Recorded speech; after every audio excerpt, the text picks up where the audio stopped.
Tyre আর সাথে একটা rocket jail লাগানি সহ আমার কাছ থেকে ওরা। সবাইকে স্বাগত। তো আমি আসছি কদমতলী নূর আলম টায়ার হাউসে। আমার অ্যান্ট্রক নীলকুরার পিছনের চাকাটা ফেটে গেছে, সেজন্য আজকে নতুন টায়ার লাগাবো। নতুন দোকান দিচ্ছে না, নতুন দোকান না, নতুন দোকান দিচ্ছে। তো এখান থেকে একটা টায়ার লাগিয়ে ফেলবো। চাকার হাড়টা দেখাই আপনাদের, দেখেন অবস্থা চাকার, দেখেন অবস্থা। চাকাটা এভাবে ফেটে গেছে, মিস্ত্রি চাকাটা খুলতেছে।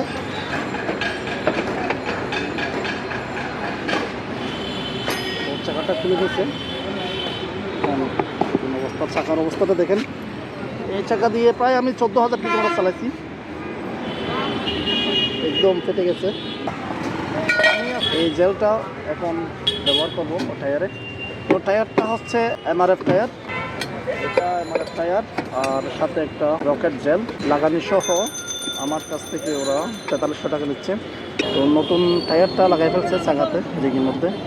তো এখন ফিট করে দিবে এটা, দেখেন অবস্থা। দেখি কীরকম সার্ভিস দেয় টায়ারটা। তারপর তো অরিজিনাল মতো হবে না, অনেক দিন চালাইছি, 14,000 কিলোমিটার কম না একটা টায়ারে। ইনশাল্লাহ সামনেরটাও পরবর্তী লাগাই ফেলবো, দেখি সামনেরটা কতদিন যাই।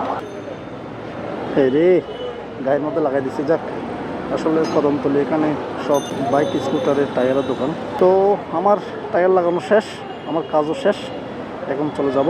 ইনশাল্লাহ পরবর্তী ভিডিওতে আবার দেখা হবে। ভালো থাকবেন সবাই, সবাইকে ধন্যবাদ।